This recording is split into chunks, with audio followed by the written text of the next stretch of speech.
Time and the narcissist. The passage of time and space makes your tentative label of narcissist on your partner more and more accurate. At any time the narcissist could have proven you wrong. They could have shown up in your life and been truly sorry and given a heartfelt apology. They could have just been upset about a disagreement that you had and needed some time alone to gather their thoughts. Maybe the heat of the moment and the aftermath required time, and after gathering their thoughts the narc would become rational again. All of this is understandable and would have been totally normal. Here is the problem. The narc never saw the error of their ways. The narc never came back to repair things. Instead, the narc immediately jumped into a new intimate relationship and immediately treated that new person as if they had been with that person for years and you, their true intimate partner for literally over 3.5 years, as a stranger. That is bizarre, just by hearing about it. No normal human being could do such a thing, no one that actually felt love, empathy, remorse, or had a conscience. No one who ever took any responsibility for their part in a disagreement.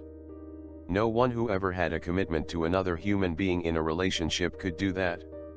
No one could just walk away from a relationship and literally never have a single two-way conversation with someone they purported to love ever again. Never even one honest exchange with the person they discarded. This is the definition of being hard-hearted if there ever was one. Each hour, day, week, and month going by made the judgment on the narc firmer and firmer. At any time shortly after the discard, the narc could have repaired everything, and as more time went by, the narc's lack of concern, love, and commitment for their previous partner became more and more obvious and undeniable. The narcissist looks upon time and space as their friend in this scenario, but in reality it just made the damage they had done to their partner greater and greater, and the narc will eventually have to pay for all of the damage he has done. So the longer the time, the greater the damage, the greater the amount that needs to be paid. Going back further, the narcissist had time and was given many chances in the past, not just a second chance. But they squandered the opportunity, because they didn't take that time to analyze what went wrong, accept responsibility, and do better next time.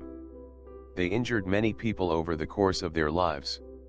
They got away scot-free over and over again, so you imagine that would have given them some pause, thinking that eventually their luck would run out.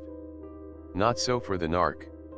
Each slimy escape from the mess and discord they caused emboldened the narc further and made them even more sophisticated in their ability to deceive and mask or cover up their nefarious, evil activities of cheating and lying to their partners.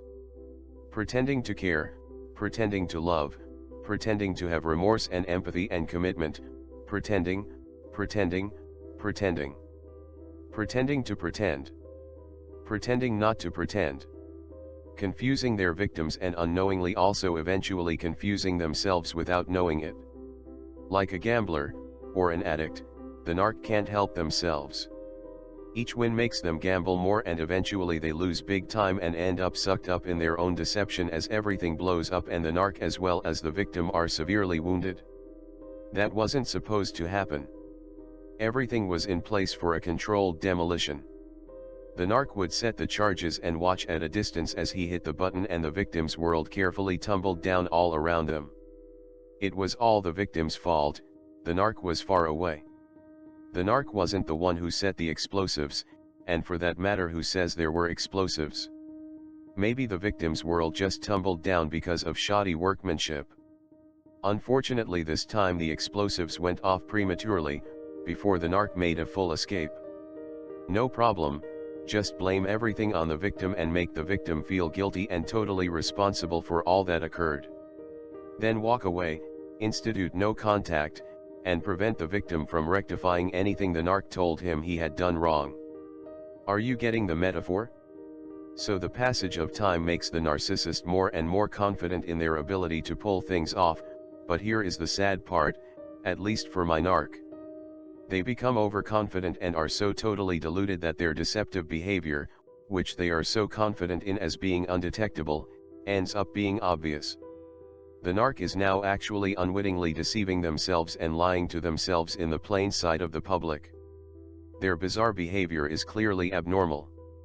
Their inability to think cohesive thoughts is obvious as they construct infantile ways of trying to deceive their former partner on social media. How sad. The passage of time also makes the narc at least begin to worry about eventually having to pay for all that he has done. Pay for it in this world, that is. After all, the narc does know right from wrong, and he is aware of the fact that although he got away with all that he did, he still was really the one who should have suffered, because he knows that he did wrong. So over time, at least presumably, the narc will start worrying about being abandoned the way he has done to others so many times in the past. The narc will eventually be able to trust people even less because he is fully aware of how treacherous a human being can be. He knows this from his own personal conduct towards others. Then we get to the ultimate effects of time. We all get older. The narc will age and eventually not be quite as attractive to the opposite sex, and over time, there is also a possibility of losing mental capacity. This is presumably a great concern for the narc, who uses both their physical appearance and mind as tools of deception. Finally, there is the subject of what happens after we die. My narc told me on numerous occasions that they were not heaven-bound. I'm not going to a good place, as they used to say, and I was never able to tie them down as to why they were saying this. I truly assumed the narc didn't mean it, but now I am thinking the narc may well be right. The narc may already be aware that she is beyond redemption, and sadly, after all I have experienced her do, I am thinking she might be correct. So if the narc's ultimate punishment is either complete annihilation or eternal anguish and pain and distress in hell, and the narc is aware of this possibility, then there is no question that time is not the narcissist's friend. Let's hope the narc is one of those that does still have a chance. Thank you for watching. Your comments are welcomed.